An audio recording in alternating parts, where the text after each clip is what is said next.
오늘 함께 나누실 말씀은 사사기, 구약성경 사사기 6장 1절에서부터 24절 말씀이 되겠습니다.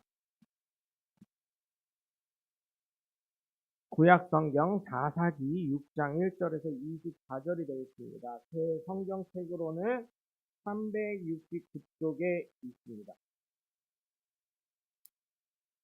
369쪽에 사사기 6장 1절에서 24절을 한 절씩 교독하겠습니다. 제가 먼저 봉독합니다. 이스라엘 자손이 또 여호와의 목전에 악을 행하였으므로 여호와께서 7년 동안 그들을 미디안의 손에 넘겨주시니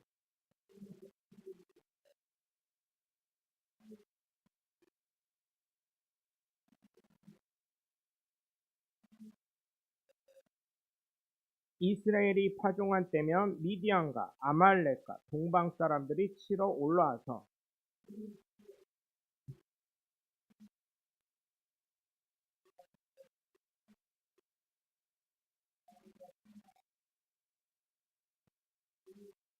이는 그들이 그들의 짐승과 장막을 가지고 올라와 메뚜기 떼같이 많이 들어오니 그 사람과 낙타가 무수함이라. 그들이 그 땅에 들어와 멸하려 하니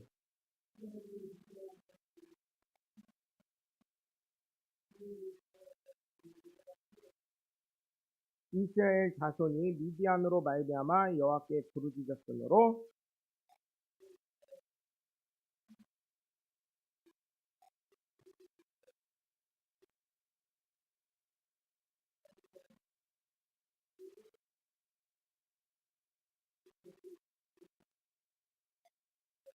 애굽 사람의 손과 너희를 학대하는 모든 자의 손에서 너희를 건져내고 그들을 너희 앞에서 쫓아내고 그 땅을 너희에게 주었으며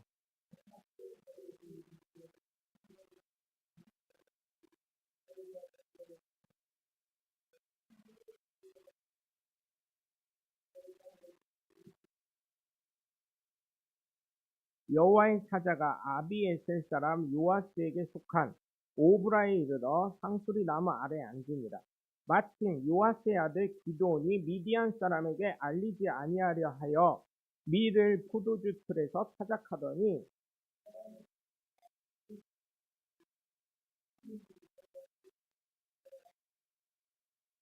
기드온이 그에게 대답하되 오 나의 주여 여호와께서 우리와 함께 계시며 어찌하여 이 모든 일이 우리에게 일어났나이까.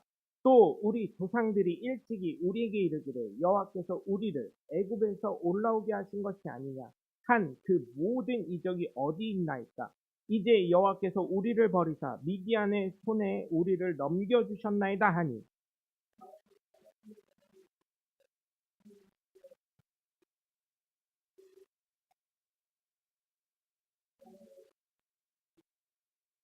그러나 기드온이 그에게 대답하되 오 주여 내가 무엇으로 이스라엘을 구원하리이까. 보소서 나의 집은 므낫세 중에 극히 약하고 나는 내 아버지 집에서 가장 작은 자니이다 하니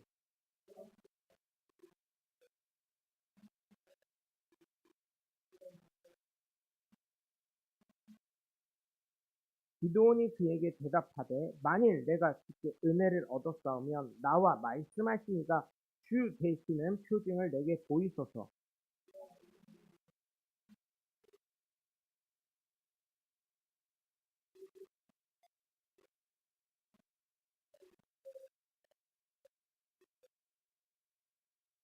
기드온이 가서 염소 새끼 하나를 준비하고 가루 한 에바로 무교병을 만들고 고기를 소쿠리에 담고 국을 양푼에 담아 상수리 나무 아래 그에게로 가져다가 드리매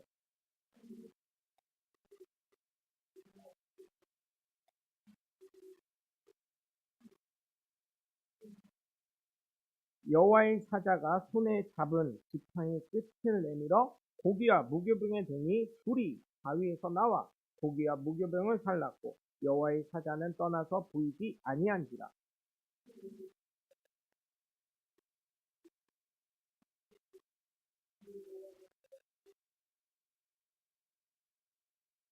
여호와께서 그에게 이르시되 너는 안심하라 두려워하지 말라 죽지 아니하리라 하시니라.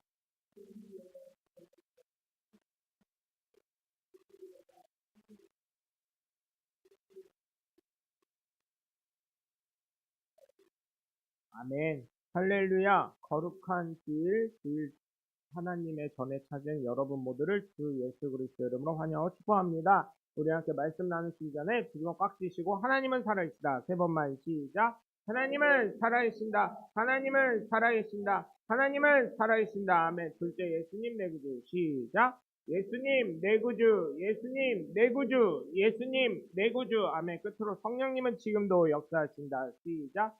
성령님은 지금도 역사하신다. 성령님은 지금도 역사하신다. 성령님은 지금도 역사하신다. 아멘. 바로 그 성령의 역사의 주인공들이 되시길 주 예수 그리스도 이름으로 간절히 축원합니다. 한 가지 부탁을 드릴 것은 차별금지법이 또 제정이 된 걸로 알고 있습니다. 이제 본안에 올라간 걸로 알고 있는데, 국민인권위원장 후보가 교회적으로 봤을 때 굉장히 훌륭하시더라고요. 성경 말씀대로. 민주당 고민정 의원이 어떤 적이냐면, 크리스찬 리더스의 부회장인가요? 그걸로 하고 계신다고 하면서 약자 편을 들어야 되지 않냐. 국민이 법도 안 되고, 뭣도 안 돼, 소송도 안 되고 했을 때 마지막으로 갈 수 있는데요. 국민권익위원인데, 국민권익위원장이 그렇게 얘기하면 안 되냐. 이분도 예수 믿는 사람, 이분도 예수 믿는 사람이다 보니까. 근데 여러분 나중에 시간 되시면 유튜브로 국민권익위원장 후보의 그 인터뷰나 뭐 이런 게 쭉 나오거든요. 한번 들어보셨으면 좋겠고, 여러분 정말 저는 안 그렇습니다. 여러분 거기에서 얘기하는 게 뭐냐면 홍준표 대구시장도 작년에 소송을 하고 계속 페이스글에 썼던 게 뭐냐면 우리나라는 민주주의 국가인데 왜 다수가 소수 때문에 희생을 해야 되고 오히려 역차별을 당해야 되냐 그런 얘기를 하는 거였거든요. 그리고 이상민 의원이 지금 전 의원이 지금은 아니지만 그때 민주당 소속으로 계셨을 때 그 발의를 했었어요. 본인이 장애인이다 보니까 역차별 장애인들이 계속 투서를 낸대요. 저희 교회도 이제 저도 장애인이고 또 우리 권사님 중에도 계시고 있지만 어 그 장애인들이 역차별을 굉장히 당하는 것들이 많다고 그러더라고요. 그래서 그런 것들이 많이 들어온다고 하더라고요. 그래서 이해는 합니다. 장애인이다 보니까 그거를 했는데 거기에 포괄적인 내용들이 다 들어가다 보니까 하나만 들어가는 게 아니라 그렇다고 동성애만 빼고 뭐만 빼고 성소수자만 빼고 뭐 이럴 수가 없잖아요. 이게 포괄적 이 차별금지법으로 하다 보니까 모든 것이 들어가는데 성경에서는 동성애가 제가 이런 말씀을 드릴 게 공개적으로는 얼마 남지 않았습니다. 네? 그래서 아마 이렇게 되면은 이제 벌금도 확정이 돼 있는 걸로 알고 있어요. 성소수자나 뭐 동성애나 이런 거 반대한다 했을 때는 설교를 반대하는 설교, 로마서 1장 7절 말씀이나 이런 걸 했을 때는 그리고 창세기 그 말씀을 할 때 뭐 동성애 잘못된 거다, 뭐 남색하는 것은 하나님이 죄라고 했다 이런 거를 얘기했을 때는 처음에는 그거를 누군가 발견을 해서 저를 신고를 해서 유튜브 동영상이나 뭐 이런 걸 따다가 이것만 캡처해서 권익이나 뭐 법원에다가 경찰서에다 제출하면 300만 원의 벌금이 처음에 떨어집니다. 그다음 안 내면은 600만 원이 떨어지고 그 다음에 국민권익위원회에다가 신고를 하면 3천만 원의 벌금이 떨어지게 돼 있다고 하더라고요. 그래서 여러분 정말 정신을 잘 차려야 되고 제가 여러분께 여쭤보고 싶은 거는 이미 자녀들이 다 결혼했으니까 크게 문제는 없어요. 손주가 할머니, 할아버지 하고 왔는데 이제 저랑 결혼할 사람이요. 아들. 주로 다 아들만 손주들이 계시잖아요. 딸보다는. 근데 저랑 결혼할 사람이요 했는데 남자를 데리고 왔어요. 여러분 어때요? 아이고 잘했다. 아이고 잘생겼네. 아이고 좋네.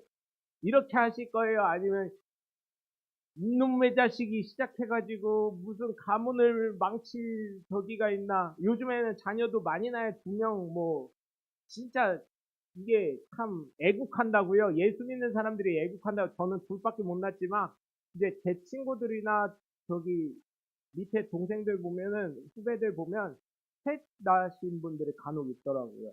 그냥 어쨌든 보통 둘에서 하나 낳고 요즘 안 난다고도 하는데 여러분 만약에 자녀가 며느리라 그래서 남자를 데리고 왔어요. 그럼 받아들이고 수용이 되시나요? 용납이? 그러면서 사위라면서요, 여자를 데리고 왔어요. 용납이 되시나요? 저는 거기에서 우선 퀘스천을 하고 싶어요. 모든 국회의원들에게 본인의 사위가 여자가 오고, 며느리가, 며느리라고 하면서 아들이 오고, 남자가 오고, 그랬을 때 용납이 되실까요? 그 국회의원들이 과연 거기에 찬성표, 포괄적 차별법에 찬성을 던지는 사람들이 그거에 대해서 그럴 수 있냐. 또 두 번째로, 신앙적으로 바른 신앙관을 갖고 있는 사람이냐. 왜? 성경에서는 동성애나 성소수자 다 뭐라고 했습니까? 죄예요. 돌로 쳐 죽이라고 했습니다. 근데 그거를 했다면, 자, 첫 번째, 그거를 정치적인 목적으로 했다 해도 그 사람이 그걸 찬성표를 던졌을 때는 그 사람 신앙관은 어떻게 된 거예요? 죄입니다. 하나님 보실 땐 죄예요.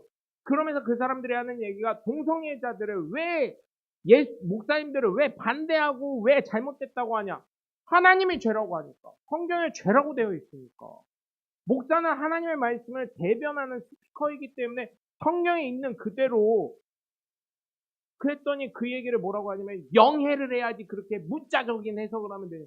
아니 영해를 해도요. 하나님은 남자와 여자를 창조하시고요. 첫 번째 주신 축복이 번성하라. 생육하고 번성하라. 그죠? 땅을 정복하라. 그런 다섯 가지, 창세기 다섯 가지 그 축복이 있습니다. 그 첫 번째 그 축복도 못 이루고 있는데 어찌 될 수 있겠습니까? 그래서 여러분 정말 자녀들을 위해서 기도해 주시고요. 예전엔 비행기를 타면요 섹스였습니다. 섹스가 이 남성이냐 여성이냐. 근데 이제는 젠더로 나오기 시작하고 있습니다. 젠더는 누가 결정하냐? 제가요 오늘 화장을 하고 치마를 입고 왔어요. 그럼 전 뭐예요? 여자예요. 그렇기 때문에 제가요 여러분 한번 생각해 보세요. 수영장을 가든지 목욕탕을 가요. 근데 내가 오늘 화장하고 치마를 입고 왔어요. 네? 여자 속옷을 다 입고. 근데 아직 수술을 안 했어. 밑에나 뭐 이런 데를. 여성 호르몬도 아직 안 맞았고요. 그런데 내가 외모가 그렇다고 해서 목욕탕이나 수영장을 갔는데 탈의실을 갈 때 여자 키 주세요. 해서 갔어요. 그럼 지금법으로는 뭐예요? 지금법으로는 뭐예요? 이 사람은 성적인 범죄자예요. 저는. 그런데 그런 시대 포괄적 이 법이 통과가 됐어요. 포괄적 차별금지법이 통과가 됐어요. 그럼 제가 그렇게 하고 갔어요. 그럼 제가 나쁜 마음을 먹고 갔어요. 오늘 여자 구경이나 해야 되겠다. 여자 알몸 벗은 거 구경이나 해야 되겠다 하고 화장을 하고 치마를 입고 여장을 하고 머리를 길게 하고 갔어요. 근데 아직 수술을 다 안 했네. 성전환 수술을. 그럼 어떻게 돼요? 목욕탕 갔는데 이거는 극약적인 얘기인데 아주 극단적인 얘기인데 어떻게 되는 거예요? 나를 남자 취급하고 어머 경찰에 신고했을 때 저는 어떻게 돼요? 안 걸릴 수도 있다는 얘기예요. 네? 벗었을 때는 걸릴 수 있겠죠. 근데 안 벗고 그런 상태로 갔다면 안 벗고 그 상태로 갔다면 안 벗고 나올 수도 있잖아요. 그러니까 수많은 경우의 수를 다 얘기하는 거예요. 꼭 벗었다고 탈의실 갔다고 벗었다고 생각하지 마시고 그냥 눈요기만 하러 갔다고 생각을 해보세요. 예를 들면 흑심을 품었다 그랬잖아요. 그럴 수도 있는 거잖아요. 근데 누가 봐도요 여러분 태국 가서 보잖아요. 아 진짜 예쁜 분들도 있어요. 와 진짜 여자 같다 이런 분들도 있는데 여러분 한번 태국 가서 그 게이들 쇼하는 거 한번 보셔요. 그러면은 멀리서 봤을 때는 무대 위에 있기 때문에 아 여자다 예쁘다 이렇게 생각하는데 가까이서 보면 어때요 여러분? 가까이서 사진 찍으면 팁 달라고 하면서 사진 찍으려고 서 있는 여자들 보면 여자라고 해야 돼요 어떻게 해야 돼요 하여튼간 그 게이들 보면 어때요 여러분? 이제 게이란 용어도 쓰면 안 됩니다. 예. 게이들 보면 어때요? 남자예요 남자. 가서 보면 가슴 달린 남자일 뿐이에요. 물론 예쁜 분들도 있어요 더러. 예. 그래서 여러분 우리나라 국가를 위해서 기도해 주시고 거기에 찬성표를 누르신 국회의원분이 어떤 분이 되실지 모르지만 많은 분들이 예수 믿고 당에서 그렇게 한다고 해도 그것만큼은 신앙관이 정말 똑바로 돼서 반대표를 눌러주셨으면 좋겠고, 두 번째로는 그런 거를 찬성표를 누르게 한 목사님들도 한번 뒷조사 해봐야 돼요. 뒷조사. 어떻게 했길래. 저희 교단에서요, 이미 저희 교단이 죄송하지만 114차도 총회장이 뽑히지 않았습니다. 113차, 114차 다 총회장이 공석이나 마찬가지고, 그런데 지금 문제가 되고 있는 거는 대전에서 퀴어 축제를 올해 처음으로 했어요. 올해 가을에. 그런데 어떻게 됐어요? 거기에 축복 기도해주러 가신 분이 저희 교단 목사님이세요. 내년에도 가시겠다고 공표를 했어요. 감리교는 그 목사를 제명했습니다. 그래서 저희 교단도 지금 그거에 대해서 심각하게 토론 중입니다. 그래서 저희 교단 목회자들을 위해서 기도해 주시고 다음 세대들을 위해서도 기도해 주시길 부탁을 드립니다. 네. 그래서 여러분 정말 포괄적 차별금지법이 물론 장애인들 차별하고요. 그리고 이런 것도 있어요. 여러분 코로나 때요. 예수 믿는다고 해서요. 식당 기독교인 식당 출입금지 뭐 이런 것도 사실은 포괄적 차별금지법에 들어가는 거거든요. 이제 이런 것도 있었어요. 어린이집 선생이었는데 교회 다니는 거 김 선생 교회 다니지 내일부터 나오지 마. 내가 한 달치 월급 더 줄게 해가지고 자르는 경우도 있었대요. 그런 분들이 있으면 물론 차별이니까 그거 교회 다닌다는 이유로 그런 경우는 물론 막아야 되겠지만 여러분 이 성적인 거는요. 그 약사님 있죠. 김 무슨 약사님 있어요. 안경 쓰시고 여전사예요. 여전사. 나중에 한번 링크 올려드릴 테니까 한번 보시고요. 그분이 하시는 얘기가 영국에서도 미국에서도 우리나라 그 보건복지부 그 발간된 책에서도 그 동성애 때문에 에이즈가 이제 그러니까 에이즈 걸린다는 게 아니라 걸릴 확률이 높다는 이야기를 해주시더라고요. 이건 의학적인 자료이기 때문에 그분이 하시는 말. 나는 동성애자를 사랑하기 때문에 이거를 외치러 나왔습니다. 이러시더라고요. 더 이상 죽으면 안 되고 질병에 걸리면 되지 않겠습니까? 그 사람들이 얼마나 많은 질병과 고통을 당하는지 아십니까? 이러면서. 그래서 여러분 물론 우리가 그들을 예수님의 눈으로 불쌍히 여겨야 되는 건 맞습니다. 그러나 제가 말씀드리는 거는 뭐냐? 그들을 불쌍히 여기시되 분명히 그거는 죄라는 거. 하나님께서 죄인으로 판명하고 계시기 때문에 그 죄에서 멈추라는 말씀을 하실 수 있는 그런 담대함을 소유하시길 주 예수 그리스도 이름으로 간절히 축원합니다. 하나님이 어느 영혼을 안 미워하겠습니까? 예수 그리스도까지 보내주셨는데 어느 누구나 사랑하지만 죄 아래 있는 사람을 아직도 죄 중에 ing 죄를 짓고 있는 사람에게 어찌 하나님이 그를 같이 할 수가 있겠어요? 죄와는 절대로 같이 하실 수 없는 분인데 점도 없고 흠도 없고 티가 없어야 하나님 나라에 갈 수 있다고 했는데 그는 아직도 죄를 짓고 있는데. 그래서 여러분 물론 내 자식 일이라면 가슴이 아프겠지요. 내 자식 일이기 때문에 거기에 찬성하신 분들 간혹 있는 것 같지만 여러분 그거는 죄송합니다. 제가 아직까지는 얘기할 수 있는 부분이기 때문에 아직까지는 얘기할 차별금지법이 통과되기 전이기 때문에 여러분 정말 그들을 위해서 기도해 주시고 그들을 불쌍히 여겨 주시고 그들에게 하나님께서는 이걸 죄로 정하셨음을 분명히 알려주실 수 있는 만약 주변에 계시다면 그랬으면 감사하겠습니다. 이제 무거운 얘기는 좀 그만하고요. 어느 교회에서 주일학교 설교를 목사님께서 이제 회계에 관해서 하고 계셨어요. 그래서 주일학교 학생들이 설교를 잘 들었나 싶어서 질문을 하셨어요. 질문을 하셨습니다. 회계를 하려면 어떻게 해야 합니까? 라고 질문을 했어요. 그랬더니 저 뒤에서 어떤 똘똘한 아이가 손을 번쩍 탁 들더니 뭐라고 했을까요? 뭐라고 했을까요? 여러분. 저 뒤에서 손을 번쩍 들더니 그래도 거기 아이들은 참 설교도 잘 들었나 봐요. 손을 번쩍 들더니 뭐라고 했냐면은 먼저 죄를 져야 합니다. 이렇게 얘기를 했대요. 먼저 죄를 져야 합니다. 그죠? 죄를 져야 회개할 수 있다는 죄인이 회개하는 거니까. 그래서 여러분 정말 그 말이 맞긴 한데 여러분 예수님이 우리의 모든 죄, 원죄까지 그죠? 아담 이후로 내려오는 모든 죄를 계속하시기 위해서 이 땅에 오신 것인 줄 믿으시고 여러분 정말 하나님의 은혜 가운데 살아가시길 주 예수 그리스도 이름으로 간절히 축원합니다. 샬롬이라는 단어가 나옵니다. 샬롬. 샬롬은 어느 누구나 알고 있어요. 평안하라 이거예요. 저도 주일학교 때 한때는요 전도사님이 인사를요 샬롬으로만 하셨었어요. 저 주일학교 때 어느 교회든 다 그랬어. 전도사님이든 교회 가면 다 샬롬 이랬어요. 안녕하세요, 안녕히 가세요 그런 게 아니라 샬롬 이러더라고요. 그래서 저게 뭐요? 이랬어요. 주일학교 때. 네?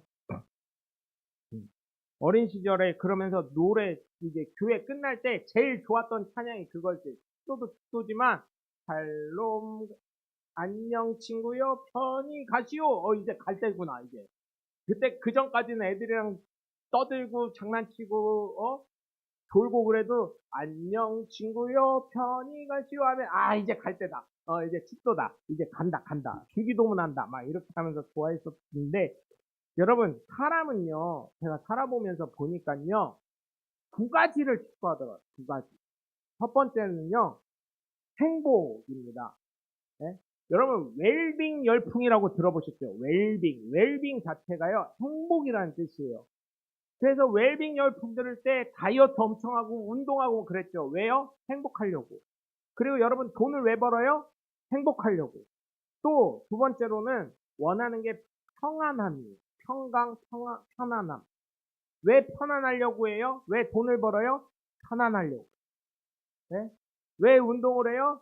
병 안 걸리고 평안하려고. 왜 다이어트를 해요? 좀 옷 좋은 거 편안하게 사 입으려고. 여러분, 죄송합니다. 이런 거 빅사이즈 같은 거 사려면 어디 가야 돼요?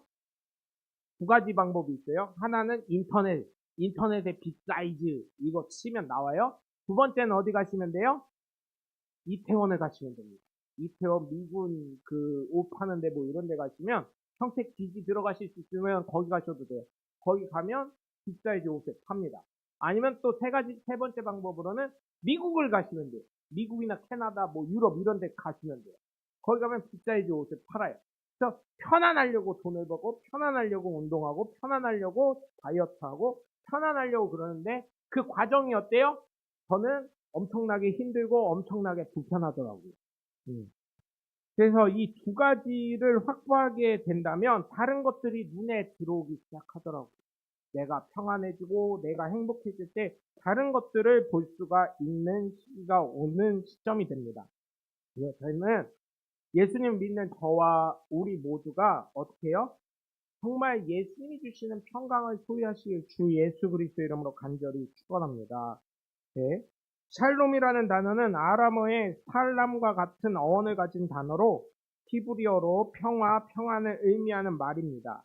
그래서 여러분 정말 그렇죠. 이 평안 얼마나 중요하면 샬롬이라는 말을 성경에서 여호와 샬롬 이렇게까지 얘기를 했었습니까? 왜냐하면 기드온 시절만 해도요. 기드온이 역사 이 사사로 세워질 때만 해도 하나님을 보면 죽는다라는 생각이 있었어요. 그런데도 죽지 않고 네가 사사로 세워질 거다 이런 말씀이 있었어요. 그래서 여러분 평안이라는 이 샬롬은 일반적인 히브리어 인사 중 하나로 안녕하세요, 잘 가세요에 해당합니다. 성경적으로도 샬롬이라는 문구는 다른 사람들의 안녕, 조약, 도시나 국가의 안녕을 위한 기도에서 보실 수가 있어요. 특히 창세기 43장에 요셉이 그의 형제들이 양식을 사러 왔을 때 너희 아버지는 평안하시느냐라고 물어보는 구절이 있습니다. 네? 형들을 속이고 애굽의 총리가 되었을 때 바로왕의 총리가 되었을 때 너희 아버지는 평안하시냐라고 물어보는 그 말씀에 샬롬이라는 단어가 나오고요. 출애굽기 4장을 보면 장인 이드로에게 이제는 호렙산 떨기나무에서 하나님의 음성을 듣고 모세가 이드로에게 우리 백성이 살아있는지 죽어있는지 잘 살고 있는지 생명이 붙어있는지 확인하러 가겠습니다. 그랬더니 이 장인 이드로가 평안히 갔다 와라 하면서 샬롬이라는 단어를 쓰고 있습니다. 그리고 또 열왕기 상에 보면 그 솔로몬이 하람과 약조를 할 때 샬롬이라는 단어를 씁니다. 솔로몬처럼 결혼을 많이 한 사람도 아마 성경에는 없을 걸로 알고 있습니다.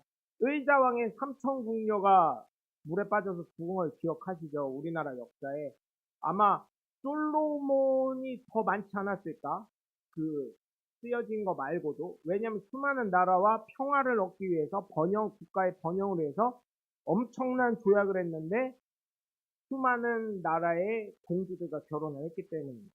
그래서 그런 걸 봤을 때 조약에도 샬롬이라는 단어가 사용되어서 평강을 준 이스라엘 나라에 샬롬이 등장하는 걸 볼 수가 있습니다. 그리고 기도할 때도 샬롬이라는 단어가 들어간 걸 볼 수가 있습니다.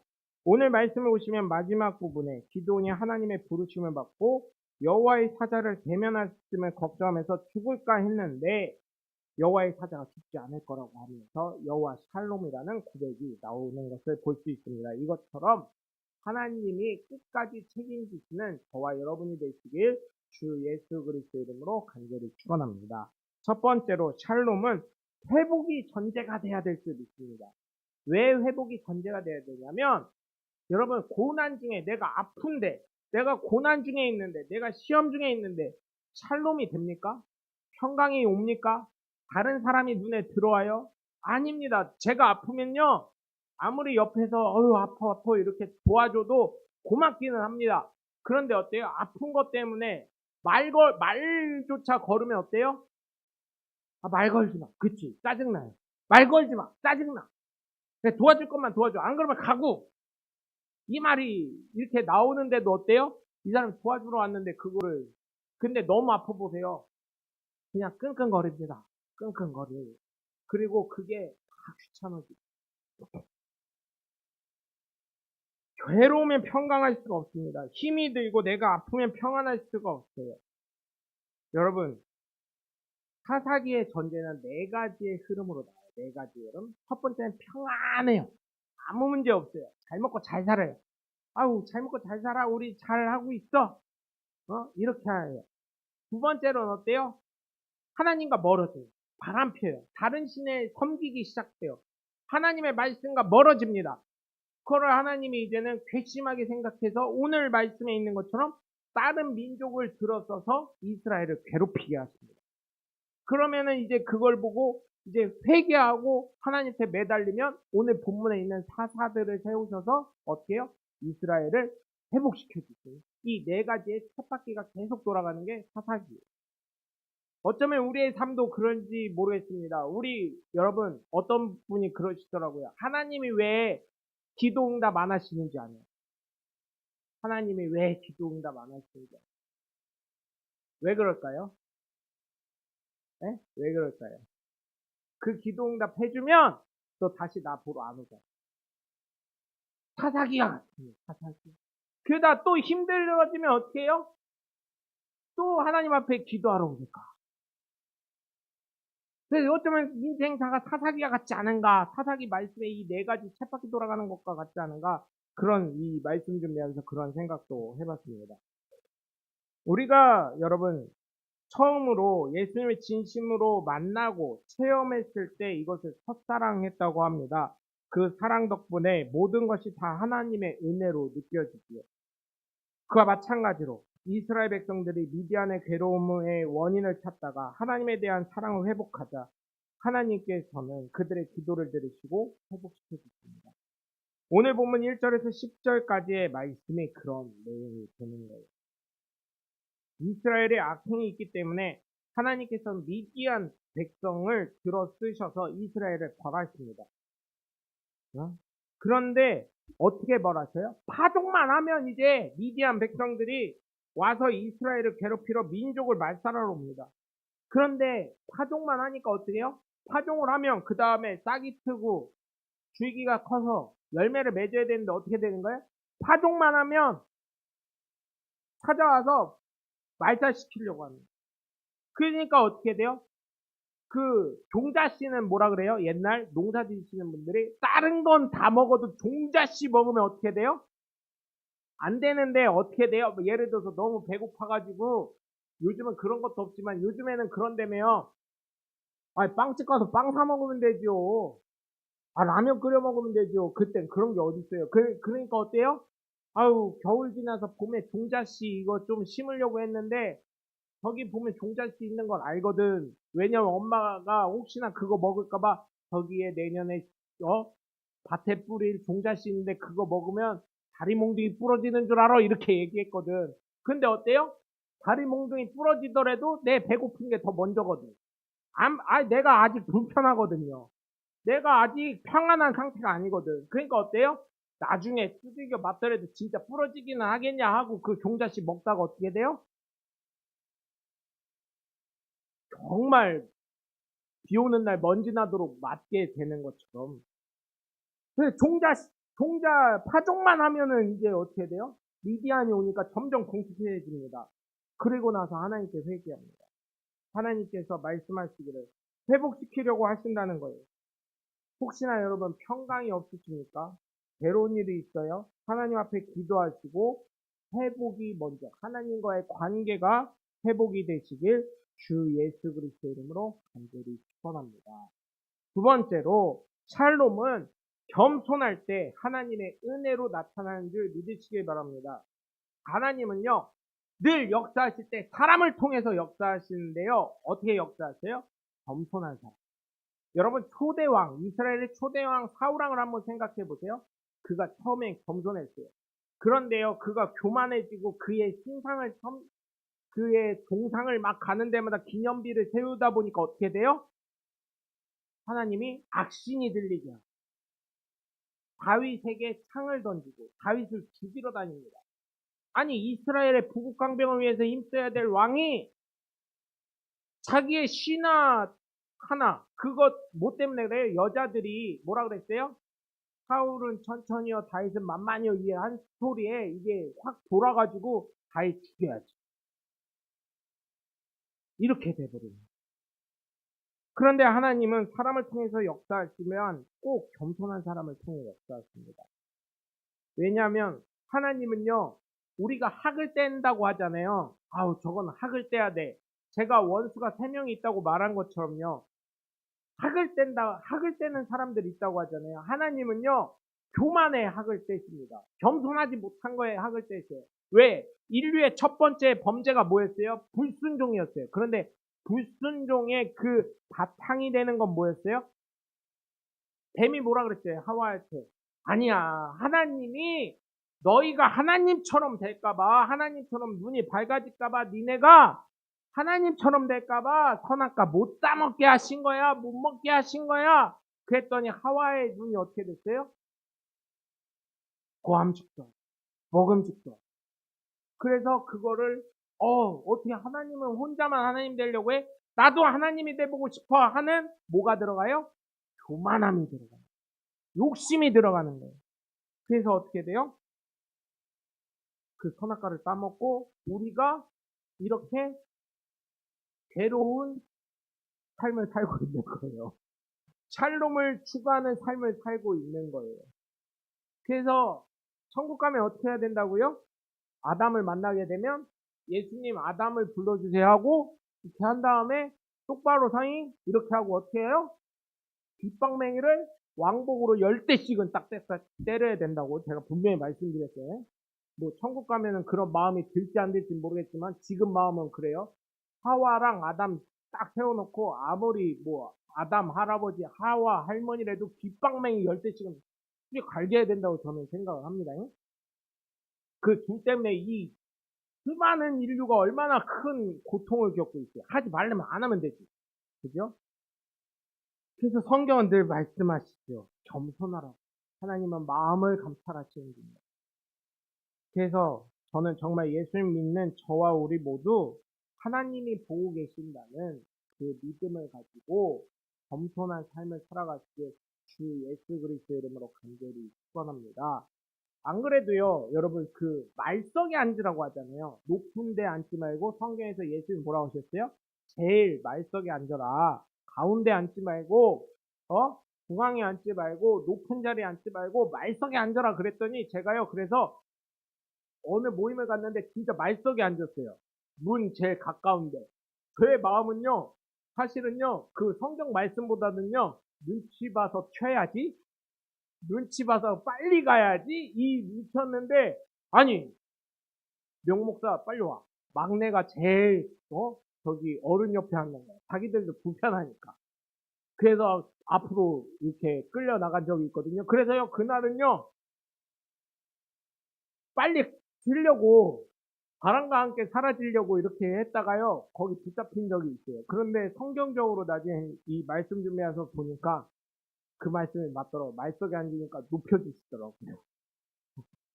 근데 사실은요, 거기 왜 높여줘요? 여러분 회식할 때요, 보통 직원들이요, 부장님이랑 회식해요. 그럼 부장님 옆에 앉으려고 해요, 안 해요? 안 하는 거랑 똑같은 거예요. 근데 인사를 앞두고 있을 때는 어때요? 부장님 옆에 앉으려고 하죠. 그거랑 똑같은 거예요. 오늘 말씀, 본문 11절에서 16절까지 보시면 기도원의, 하나님의 사람이 기도원에게 나타나서 미디안을 치게 하실 것이라고 말씀을 하자 기도원은 겸손하게 이야기하면서 제가 어찌 합당하냐고 합니다. 제가 막내인데요. 그래서 성경을 보면서 느꼈어요. 하나님은 막내를 좋아하시는구나. 막내를. 다윗도 어땠어요?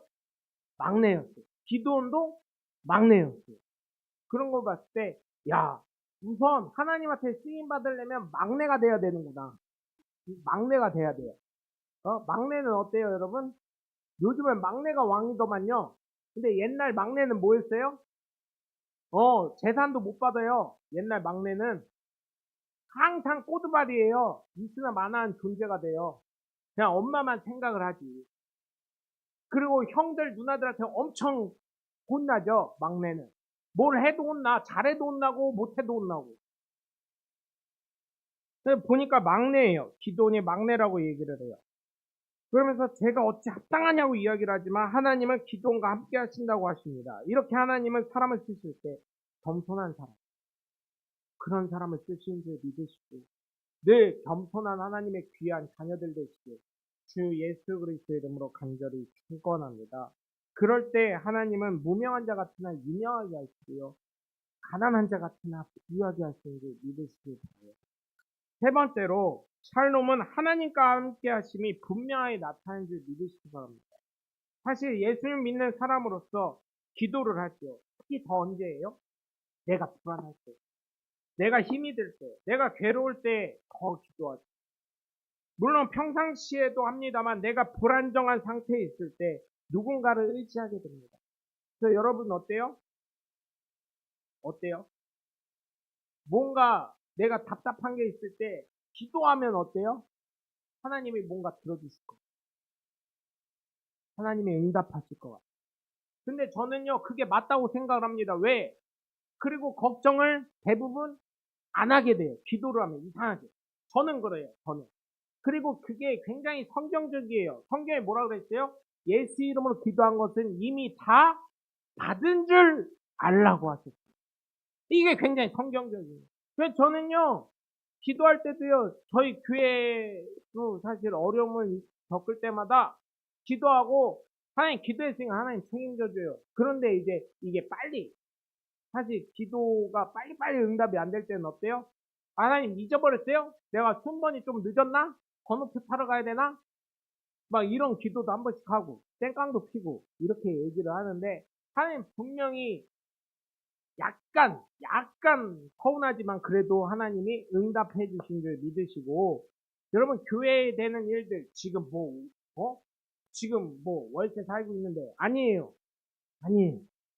아우, 곧. 하나님 입장에서는 천년이 하루 같고 하루가 천년 같다고 하셨는데, 하루만 기다리시면, 하나님 말씀대로 하면, 하루만 기다리시면, 여러분, 분명히 좋은 일이 있을 줄 믿으시기 바랍니다. 저뿐만 아니라, 교회뿐만 아니라, 여러분의 삶에서도 말입니다. 그렇기 때문에 여러분, 정말로, 하나님 앞에 모든 것을 토로하실 수 있길 바라요. 지금 저희 교회는요, 얼마나 좋아요.